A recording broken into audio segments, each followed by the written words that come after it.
you're the one for me. The way you make me feel, you really turn me on. You knock me off of my feet now, baby. My lonely days are gone. I never felt so in love before. Just promise, baby, that you'll love me forevermore. I swear I'm keeping you satisfied, 'cause you're the one for me. The way you make me feel, you really turn me on. You knock me off of my feet now, baby. My lonely days are gone. Gone, girl, give it to me. Give me some time. Come on, be my girl. I wanna be with mine. Ain't nobody's business. Ain't nobody's business but mine and my baby. Gone, girl. Ooh. And that's it. Ooh. Hey there, how you doing? Thanks for stopping by. Thanks for taking a couple moments out of your day to come hang out with me. That is pretty cool. So there are very few YouTube channels that I watch on the regular. I'm more of a documentary guy, history, true crime, that type of thing. Yeah, if you're easily butthurt or easily offended, I'm probably not the channel to watch. Okay, because I see YouTubers often,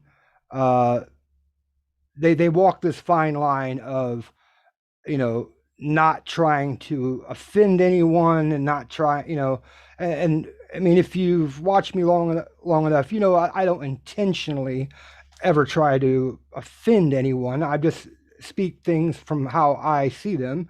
And if you don't agree, then you're entitled to not agree, and I'm not gonna bash you for it. I'm not gonna ban you for it, unless you get butthurt, butthurt over opinions. And that's hey Carrie, how you doing? It's one of those things I see on YouTube a lot is and social media in general, is butthurt. But it is what makes social media what it is. The developers of social media knew that if they could get people to argue, that it would draw more people into it. Thanks for coming, Alexander. Thanks for coming, everybody.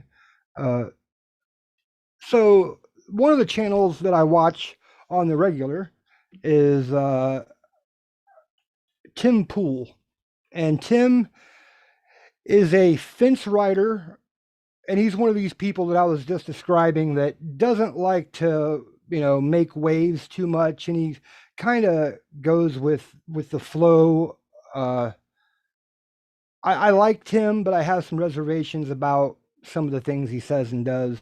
But overall, it's a positive experience.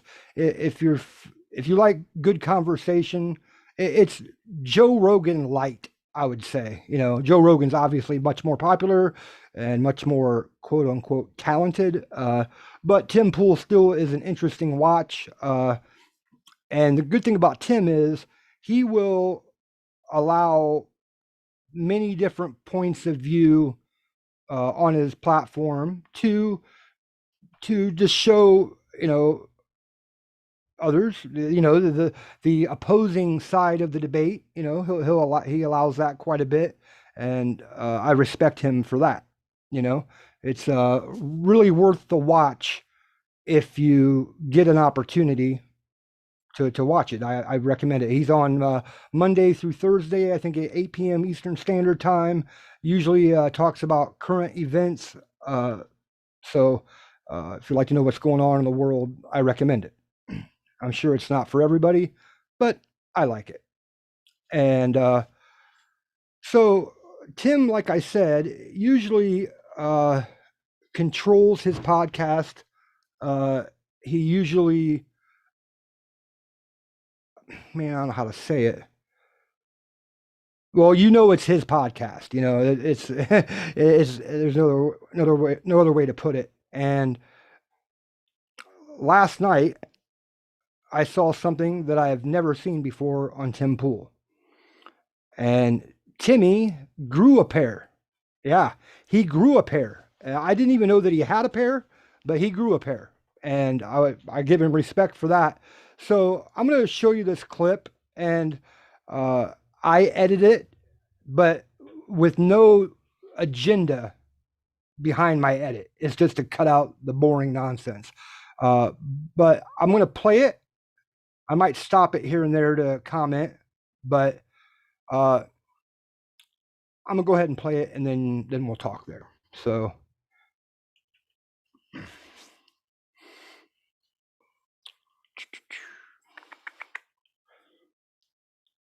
Audio Jungle.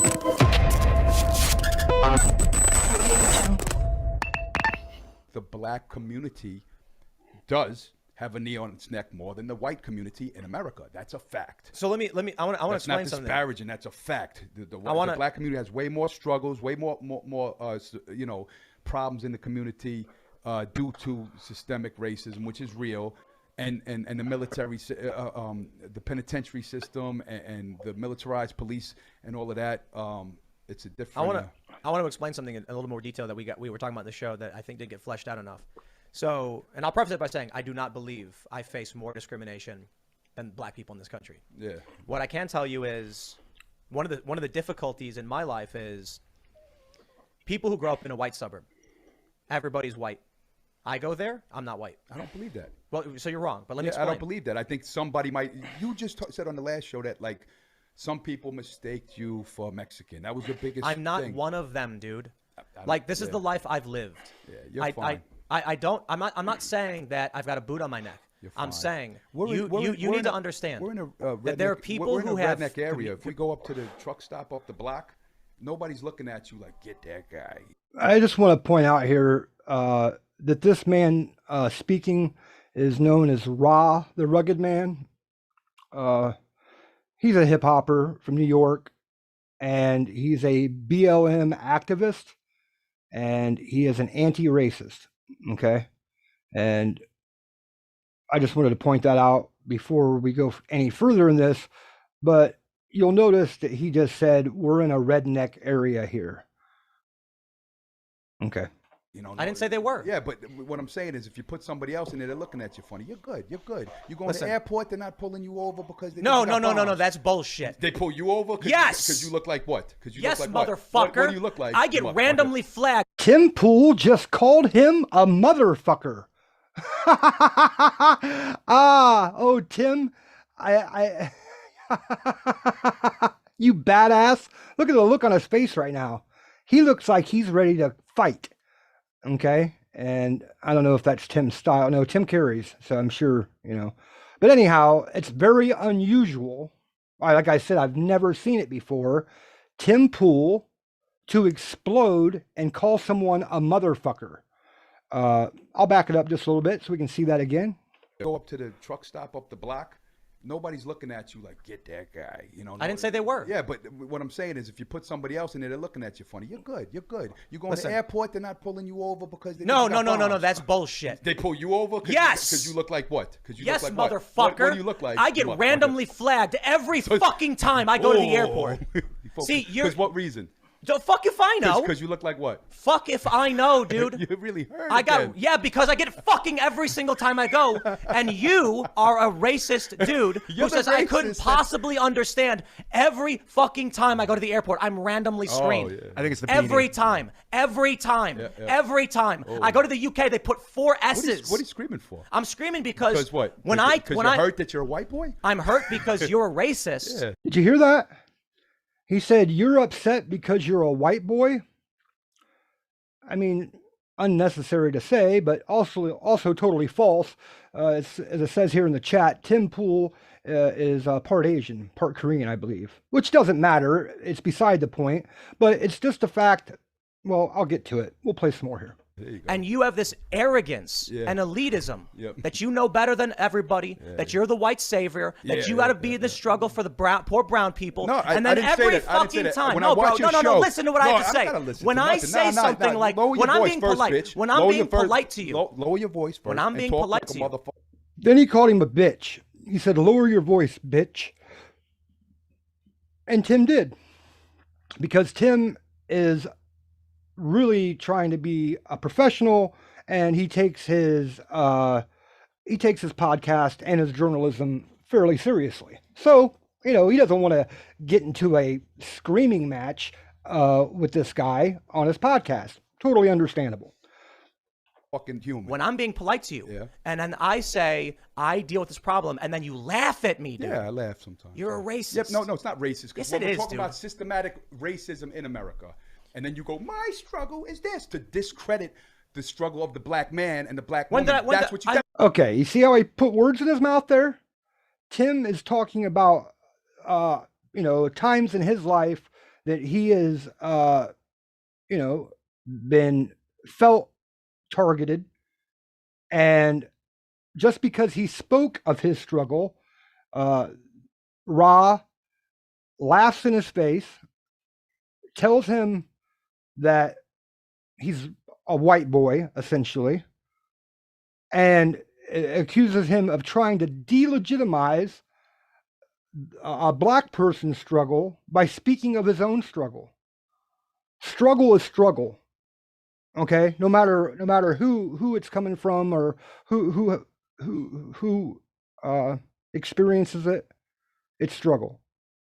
literally do. just said But they every have it time worse we than I do- do. I but literally we- just said yeah, they I have it know, worse I than know. I do. That was the facade. you're just- And here we the go. facade to not take away Facade? from the struggle. Yes, it was like yeah. Admitting outright, saying straight up, bro. And your Jesse Smollett hoax. You Oh, made up this whole please, story dude. about white supremacists coming to your house and saying, "Oh, the mixed couple," and throwing racist pamphlets at you, and you made up a whole Jesse Smollett thing.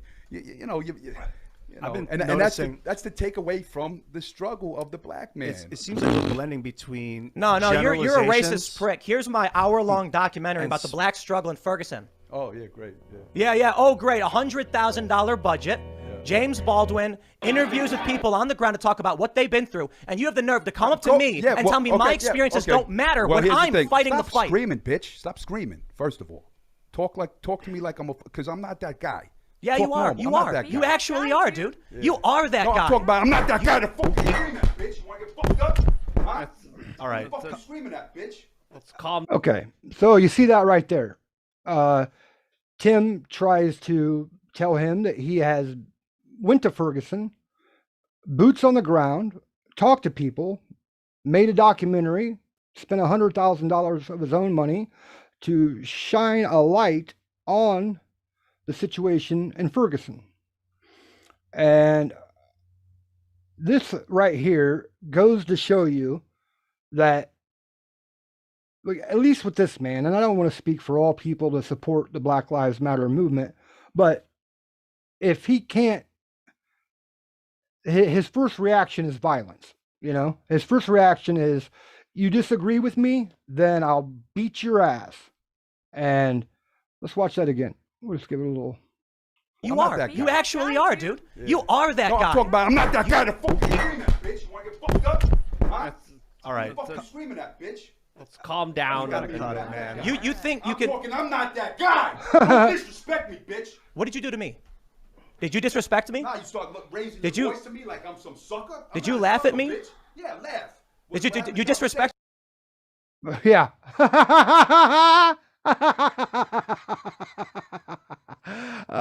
Yeah.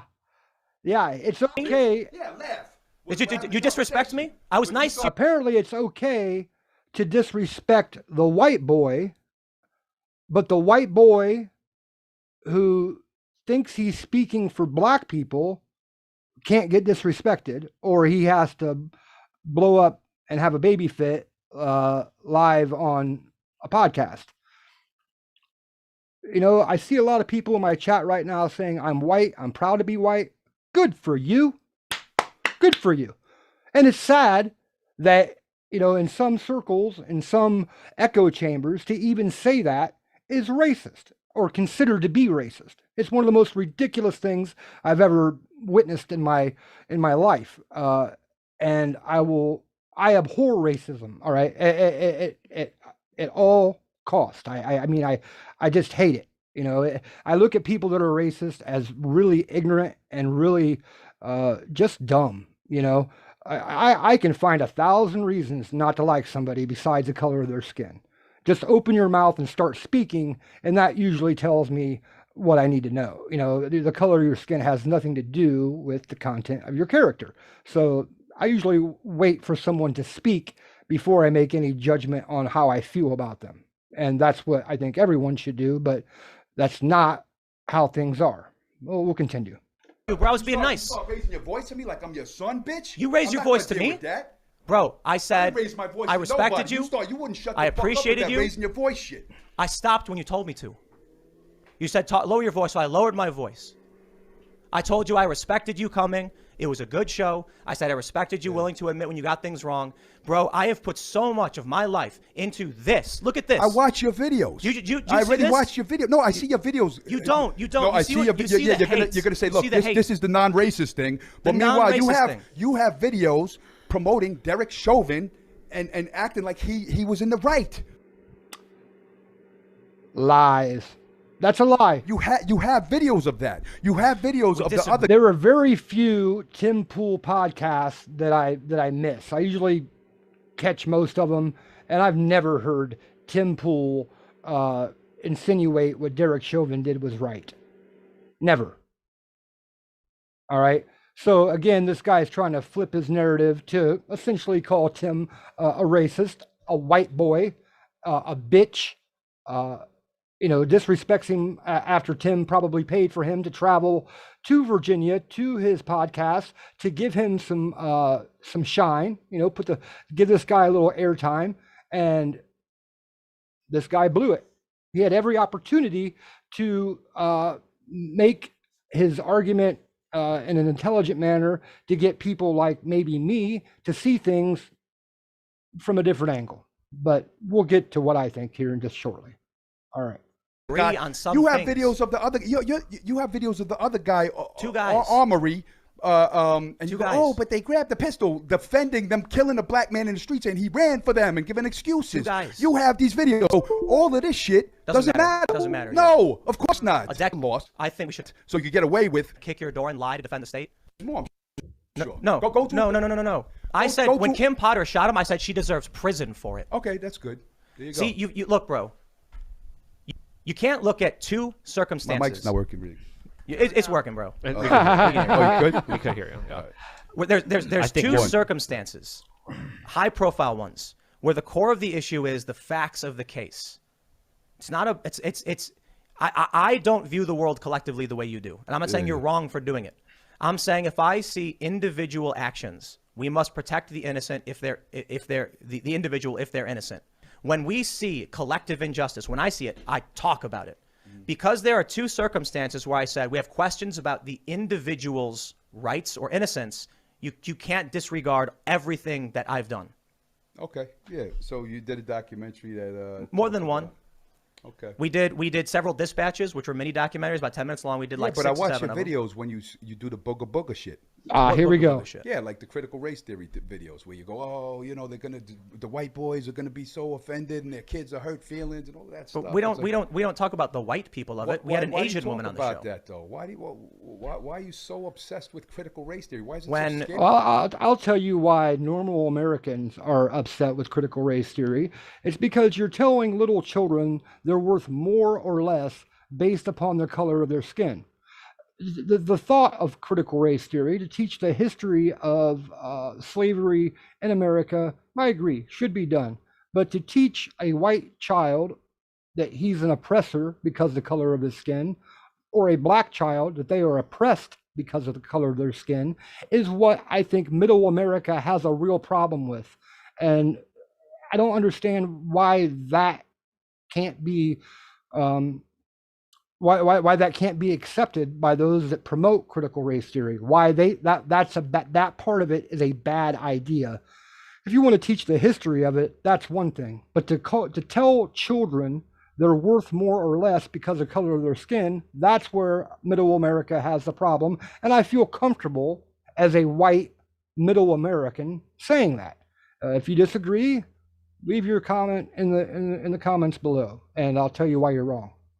Scary to you. When people are discriminated against on the basis of their race, we say it's wrong. You know, public school, we got to be choosy about what we teach as a society. So we're kind of deciding how we're going to teach little kids, and I'm sitting here trying to get my composure back right now.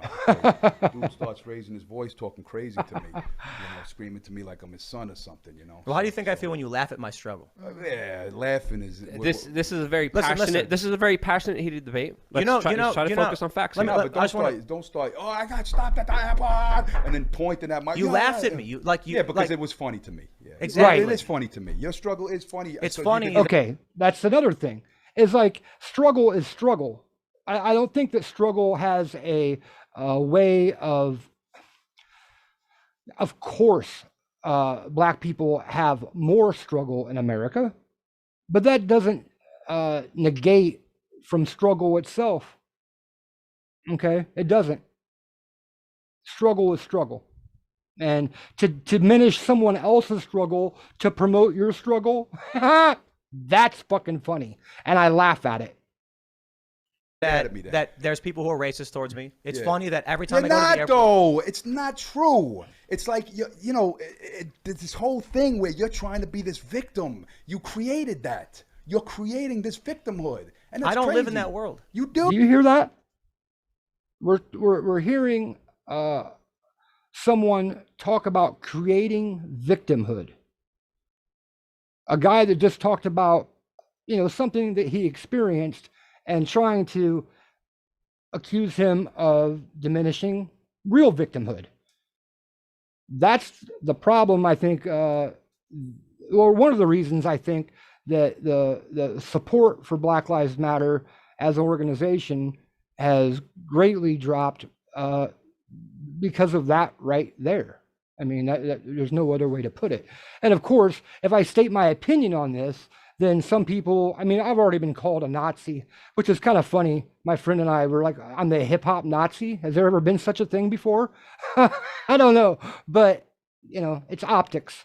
Oh, go anywhere. You're safe in the fucking world, man. So you're creating, like, I have, my grandparents were Asian. There's no arguing with ideological racism. Yeah. Bingo. There's no arguing with it, because people have to have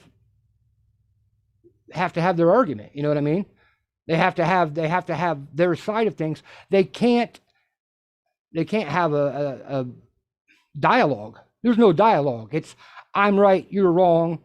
Even Tim talking about the struggles that he's faced, and from my point of view, it looks like he's trying to say, look, I empathize with struggle. I empathize with people that have experienced struggle, not trying to diminish someone else's struggle.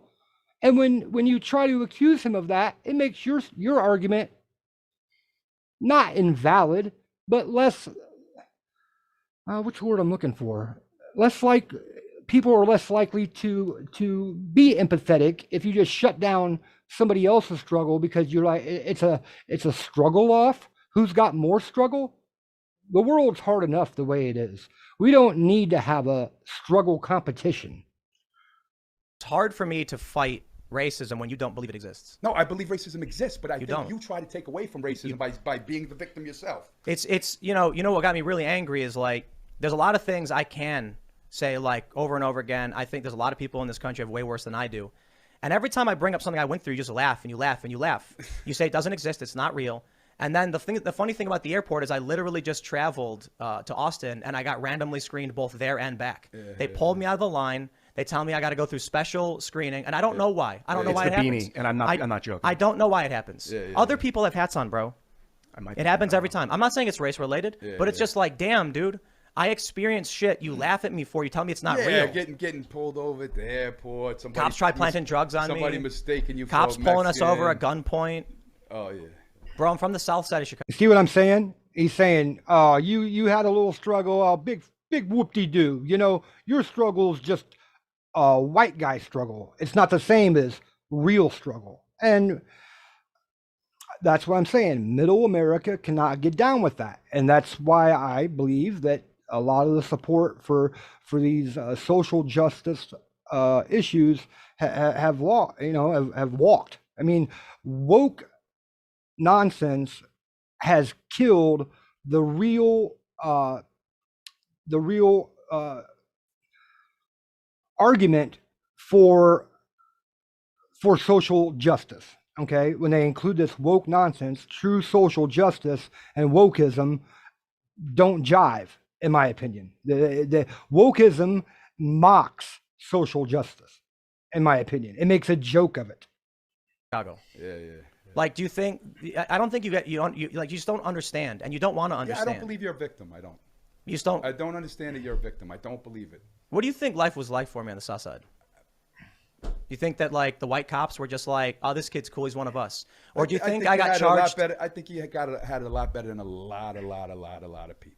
Probably. I agree with you on that. But it's just so hard when I'm like, but you need to understand I experience racism in a way you don't, and you just laugh at me for it. No, what I think the problem is because this always comes up when we're talking about the black struggle, and we're talking about police killing black people. But I started this. You always bring up. I started this conversation. You always bring up that I'm the Asian guy, so I'm the Asian guy, I'm the Asian guy to take away from black folks. I started this conversation there he did it again. Specifically. He did it again. That if you talk about your struggle, then it takes away from other struggle. No.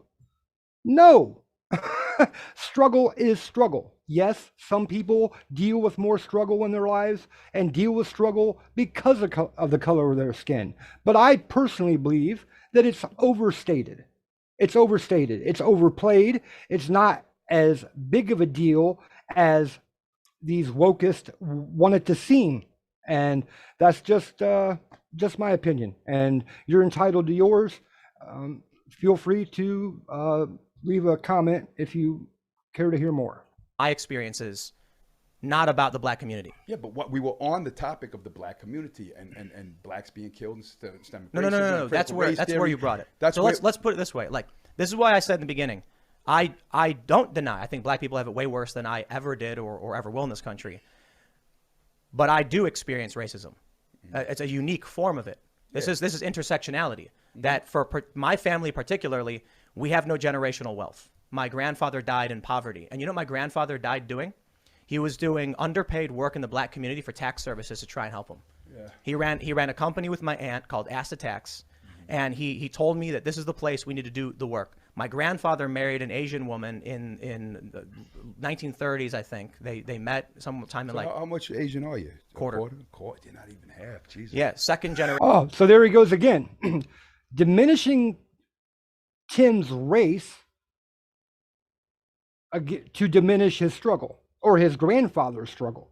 He just said, how Asian are you? And he said, I'm a quarter Asian. He said, oh geez, you're not even half Asian. Come on, man. Yep. You're quarter Asian. And you know. So let me ask you something. Like, how do you think it feels for me to see you laughing at me for that? For what? For being a quarter Asian. No, I'm not. No, I'm laughing because you hit this topic so hard. Like, because of my experience. I'm Asian, and they look at me crazy, and you're not. You're 75% white guy, and you look. He identifies as Asian, yet this guy comes back to keep calling him a white boy. It's anti-racism is racism. I don't know how else to put it. You are an idiot if you think anything else. Racism is racism. If you look down upon somebody because of the color of their skin, how they what religion they worship, how they sexually identify, that's sexism. But I'm just saying that all these isms, especially to hear it from one white guy to another Asian/white guy talking about the struggles of black people. That's what I find so fascinating. And quite frankly, I find it funny. I do. I find it funny to watch this man think that he speaks for black people. I love it. I fucking love it, man. You know how stupid you look when you do shit like that? like a white guy, and you talk like a white guy, and you act like a white guy. I wonder why that is. Why do you think that is? I don't know why. Do you think it's because that's the way you got to be if you want to survive in this? Oh, I don't know. World? I don't know why. But do you think that growing up? Do you think they taught me to talk this way on the south side of Chicago? That I don't know. I have no idea how they. I don't you think that's how they talk on the south side? You roll with. I know some people in Chicago that talk. South like side. Yeah, I know people from south side. And do you think everybody talks like this? No. What I'm saying is, I don't know who you hung out with. Maybe there was some people. Gangbangers. Yeah. Oh, you had all the. Let's see the pictures of you. Insane popes, almighty popes. I wasn't a gangbanger. I never joined them. Let me see you with all the gangbangers playing video games together. Let me see that. Yeah, they. Okay, there you did it again. Tim, tell us about where he grew up, who he grew up with, and you'll see. The insane popes broke into my house, stole my shit. Oh, that happened too. Yeah. Dude. So apparently you got a rich dad. Is that true? No, my dad. They paid for you to be like to work with these people. That's what people were saying. Yeah, my dad was rich. He was so rich. Was he? No, he was the brokest dude on the planet. Yeah. Somebody made that claim. Yeah. Well, that's cool. So I'm from the south side of Chicago, southwest specifically, near Cicero and 47th, and it was mostly the popes were the gang down there. So you had insane popes, you had the almighty popes. The almighty popes were chill. They smoked pot. But who did you hang out with? Is what I was asking about. Yeah, the gangbangers. Oh, so a lot of the kids. So most of these kids. So were they at your crib and you were playing Yes, video games? They and were hanging? having sex in my bed. Yeah. I was a little kid though. They were older than me. I'm saying, who'd you hang out with when you wanted to come up? Where'd you learn how to talk? Like where'd you get your dialect from? Who'd you roll with? Who'd you try to be like? TV. Oh, and the rest was just gangbangers hanging out at your house? Like where, did you hang out with nerds? Did you hang out with, who'd you hang out with? Kids in this park? What do you mean? So not gangbangers, just regular Yeah, ass kids, gangbangers. right? Oh, you hung out with all the gangbangers. Let me see some photos of your childhood, of you hanging out with the gangbangers, the tough guys. Let me see them. I'm serious. Yeah, he's calling Tim a liar right to his face. He's saying you didn't hang out with these people because you ain't got the receipts.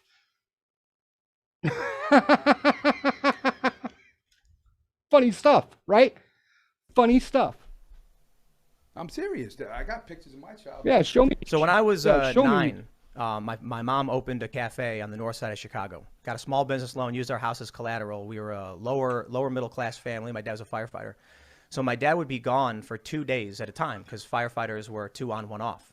While my dad was out, my mom didn't live with us anymore. The insane and almighty popes basically took over our house. You want to meet my sister? And she'll tell you all about it. She's here Tell too. me the story. Tell me the story. And so basically I'm 9, 10, 11. And they're drinking, they're smoking, they're in my room, they use all my stuff, they're having sex in my bed. That was life on the south side of Chicago. So they stole your house? What do you mean? They kidnapped you? Or what do you They mean? just came over and they were like, we got this house to hang out at. My sister was a little bit older, but she was, I think, only like 14. Was friends with some of them and let them in? I don't think it was my sister. I honestly don't know. Who let these gangbangers in the house? Bro, our parents weren't home. So they just ransacked the house and came in? Or did ransack stuff? They actually just cleaned be it up. Honest. Who let them in? They let themselves in. Oh, so they knew you guys were alone, and they said, "This is the house that yes. we can do it all to," and you guys just. But hold on, bro. The almighty popes were stoners, and they were pretty cool. Mm-hmm. They cleaned. So you let them in. I mean, I didn't let anybody. I was a little kid. It was maybe my brother, my sister. Yeah, they knew us from they were Vidum friends Park. with one of your brothers or sisters. There. My brother's a year and a half older than me. We were little kids, and at first, when you started telling the story, I thought it sounded like. What's the Humphrey Bogart Desperate Hours where they come in the house and take over and start having sex They actually everywhere clean. I don't want to stress that point. The almighty popes will clean our house because they knew if our parents came back, my dad came back from the firehouse and found it all fucked up, shit would be fucked up. Yeah, but one day... That sounds safe. That sounds like a good time, you know? Yeah, they weren't all bad dudes. Cleaning your house. Just being gangbangers. Oh. They V'd in... My friend Andy got V'd in my basement. Who were your friends? That's what I'm just trying to find out. I'm just trying to find out about your childhood. I'm just... Who were your friends? Same kids. I thought they were your older brothers. You didn't know who let them in the house. Who was like your boy? Who like, yo, this is my best friend? Who were your best friends? What difference does that make? I didn't have one. You didn't have no friends at all? The friends from the skate park, bro. Just tell me from Vidum Park. Oh, we didn't have skate. Okay, so you hung out with the skaters. That took 10 minutes to get it out of you. You hung out with the skaters. Those were your people.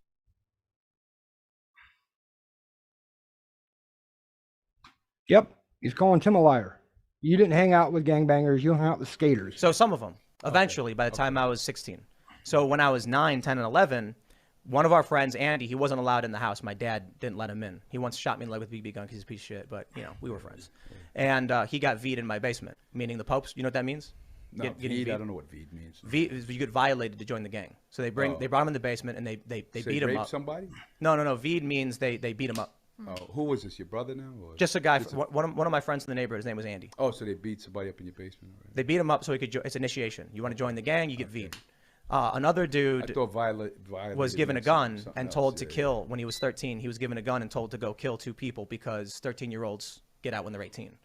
And so that dude he got out when he was 18. He came back, and that was the first time like we had ever actually met him because he went to I want to point that out to what C-Hag just said. That who on earth has gangbanger photo receipts of your childhood to show 20 years later? prison. We went to juvie after he killed 2 I hung people. out with a lot of shooters too. I had a lot of murderers in the house. I had shooters and murderers in my house. I'm not so sure. The funny thing is, what I hear a lot of from the Occupy Wall Street people is that when I first got there and I was just some dude showing up with my phone, they told me that I was the perfect symbol, that I was like this smart dude who was, held back, no high school diploma, no opportunities. And then once I got featured in a magazine, they said exactly what you said, that I talk white, I sound white, I'm silver spoon, and I come from that world, and it's never been true. But I'll tell you what I did see. I understood what was going on around me, and I watched a lot of TV, I watched a lot of movies, and I learned how people spoke. Fortunately, I think my parents were good parents. Not, we weren't well off or anything. We lost the house. We ended up, once we lost the house in bankruptcy, my parents ended up getting a divorce. Went to Kennedy High School, and I remember the first fight, the first month I was there, one guy got hit in the face, fell to the ground, and then pulled a 2x4 out from under a car.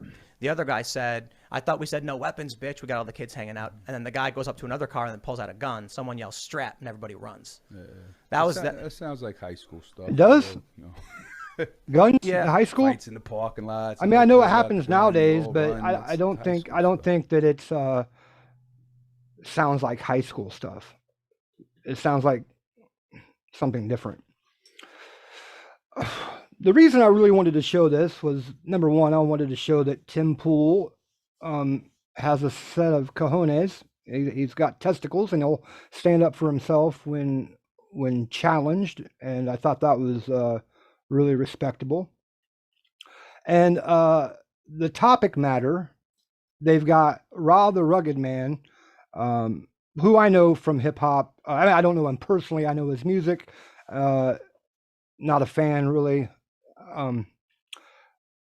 But I'm in a similar position that Ra the Rugged Man is in. Okay. And I'll tell you what that is. Growing up, I fell in love with hip hop, and I was lucky enough that I was able to pretty much have a recording studio in my house when I was like 15 years old. Low budget recording studio, but I still got my turntables and my mixers and whatnot. And a lot of the poor kids around me didn't have the ability to record themselves. So I invited whoever, if you loved hip hop, you could come to my house and we would make music. I didn't care who you were. Again, I judged you on respect given, respect returned. And it didn't matter what color your skin was. Some of the best MCs I've ever seen were Asian, black, white. It didn't matter. If you were just good with wordplay, then you were in, So once I started gaining a little, I don't even want to use the word buzz, but people started knowing that I would work with whoever. I happened to meet my mentor, and a lot of people, I've said this before, so if you're new to my channel, you may not know this. My mentor is a black man that is part of the Nation of Islam. He's one of the most intelligent, respected, I can't say enough good things about this guy. And I would love to have him on my channel, but we've talked about it, and I don't know, maybe down the road. But I remember when this whole BLM thing really started gaining traction, and I saw a lot of white people that wanted to, take part and show their support. So I call my mentor, and we have a discussion, and I say to him, what can I do? What can I do to show that I, agree that police brutality is a problem and it needs to be brought to, to the public. And, I said, what can I do? And he said to me, nothing. Don't do anything. I was like, what do you mean don't do anything? I said, I'm seeing all my white friends take a knee, hold up a Black Lives Matter sign. He said, no, don't. And I couldn't understand why until he explained it to me. He's like, let Black people have their own movement. Anytime that a Black movement takes place and white people involve themselves in it, that diminishes the movement. So I said, you know what, man, you're absolutely. So I stepped back. I said, no way. If Black people want to have their movement, then more power to you. White people, stay the fuck out of it. It's not yours. You can support it, but you don't need to go on Tim Pool and threaten violence and act like you're the mouthpiece for Black people. Being a white guy. It just, right? From the Black people that I've spoken to, they don't want white people speaking for them. They don't. And like I said, it's okay if you want to support that movement, but to be actively involved and going out there and speaking on it, I stopped my support too when I started seeing burning and looting and killing. And, I've had people say, well, they were just burning down old buildings and it was all for insurance and this, that, and the other. And I'm like, old buildings? You mean Targets, AutoZones, Foot Lockers? Those aren't old buildings, all right? That was plain old theft and destruction of people's personal property.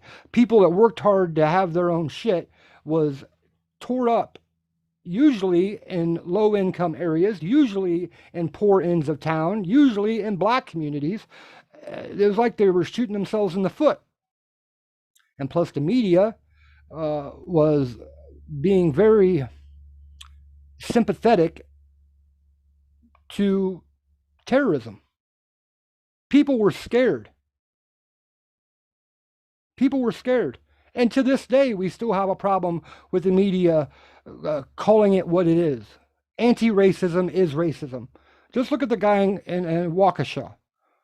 He ran through a Christmas parade trying to, I think he ran over 40 and killed 6.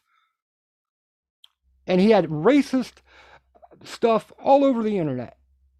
But the media would not label him that because it doesn't fit their narrative. Hell, they wouldn't even say a Black man ran over white people. They said an SUV ran over white people or ran over people.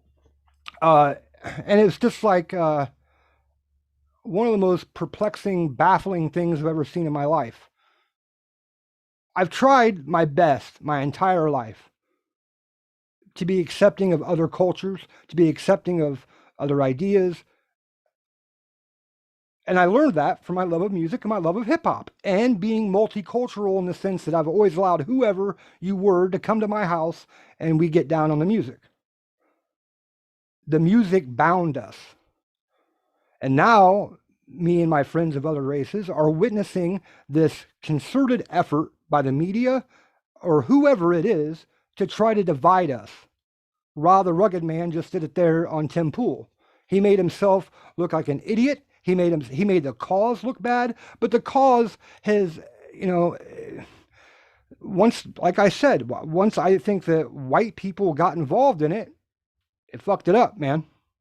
And this has been going on for a long time. If you go back and look at Malcolm X talked about this in the 1950s and 60s. That Black people need to stand up for their own, on their own, to do their own thing, and they don't need a white liberal to join the cause, because every time they do, it fucks things up. I just, it's something near and dear to my heart because It's something that looking back on it now, my whole life, I've tried to be accepting of other ideas and other cultures and all that. But I knew my role. I knew, and you know what? I think that's one of the reasons that I was accepted and why my mentor is a member of the Nation of Islam, and he loves me like a brother, is because I'm not fake. You'll never hear me on tape or at a show acting black. Never. Because I'm not. So I don't. I never did. And never will. I was respected because I was what I am. A white guy. And there's nothing wrong with that. I'd also like to say that racism is racism, no matter how you put it. And I see some people out there, especially the younger generation, like teenagers and guys in their 20s, white guys using the N-word. And there's a channel called iDubbbz. He's a very popular YouTuber, and he says that he's trying to take away the power of the word. Well, that's not his job to do that. Okay? It's not his job to do that. And some people would be very offended by a white young kid to be determining what society should think about a racist slur. Although I do agree that either all of it's bad or none of it's bad. You can't be racist towards white people and then and say that's okay, but it's not okay to be racist towards black people. It's not okay to be racist towards anyone. But we're seeing this narrative pushed within media and all over the internet that, I mean, just look at the term Karen, okay? Instead of calling it a opinionated white woman or a white woman, having a breakdown or something, they call her a Karen. And of course, I found it humorous when I first heard it, but it's really a racist term. You don't go up to another person of a race and call them by a stereotypical name to offend them. That's racism. And it's like, I don't know where this goes from here. I don't know. I'll always just do what I can do. So maybe that's what the message is. Do what you can do. But don't buy into this victimhood and everybody in the world's a racist, because everybody in the world is not a racist. If we did a little bit more binding, like I said, through music, through art, through speech, through whatever, and maybe cut out outside influences such as social media and build real relationships with people, then you would understand what struggle is. Then you would understand what you can do as a person to help fight against racism. Because being an anti-racist is being a racist. That's a fact. That's a fact. And if you don't like it, you can frankly kiss my ass, because that's how I feel. And again, I'm not trying to offend or alien. I had a subscriber a while back. I was having a political discussion with someone, and they left a comment saying, "Bruiser, what are you doing? You're going to alienate half your audience." And I thought, alienate?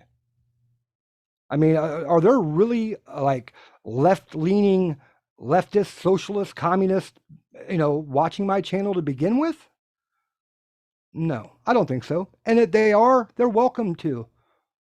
Like I said, that's the thing, is, and that video that I just showed with Tim Pool proved it, that a more independent / conservative-minded person is willing to engage with someone they disagree with and have dialogue, as to where the other side, their first response when they don't like what they're hearing is to jump up and get pissed off and you know, fucking burn down buildings and kill people. And that these things happened.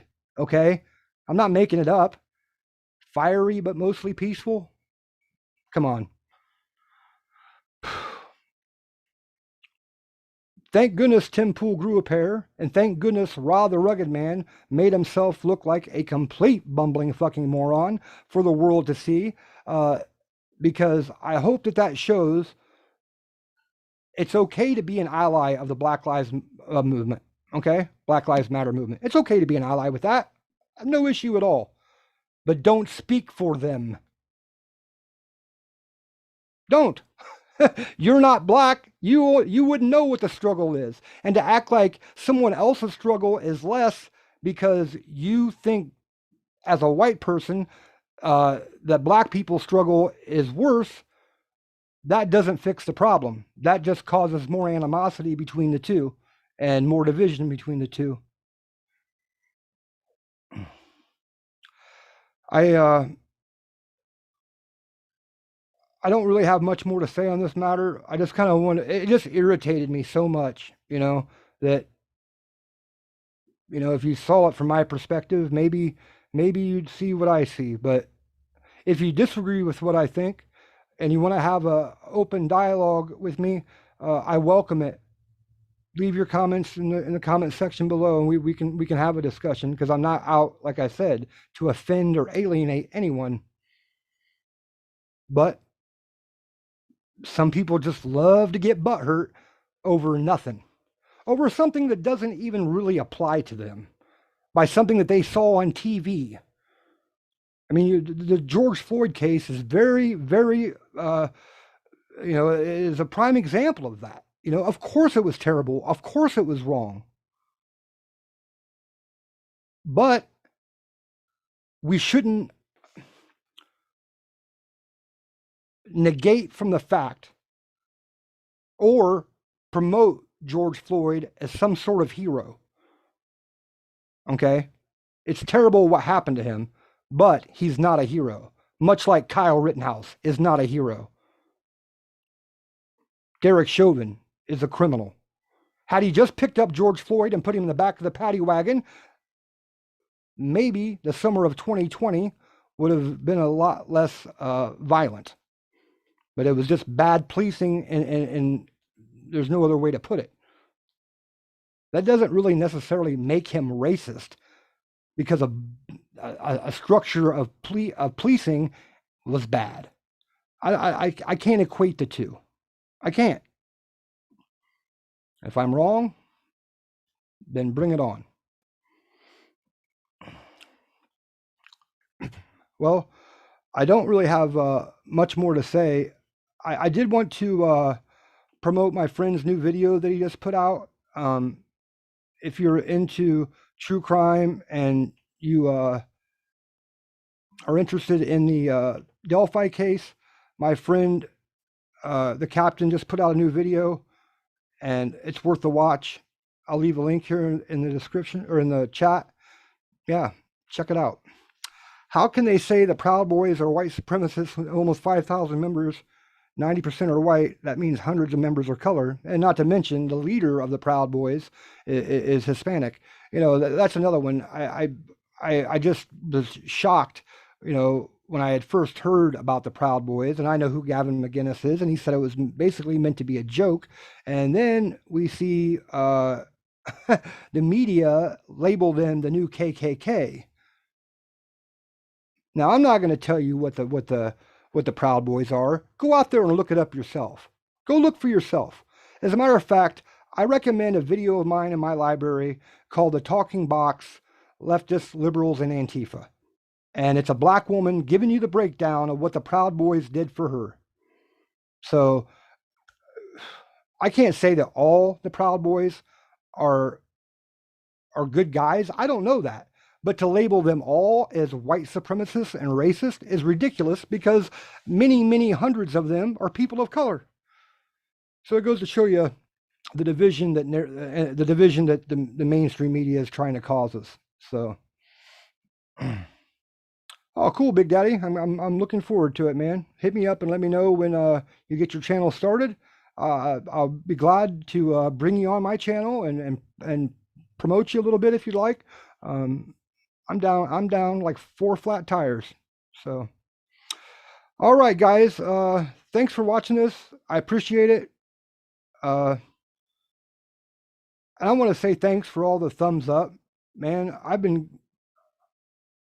Thank you. I've got probably the best YouTube community on the site, and I really believe that way because of you. So thanks so much for hanging out with me. We'll do it again real soon. See you next time.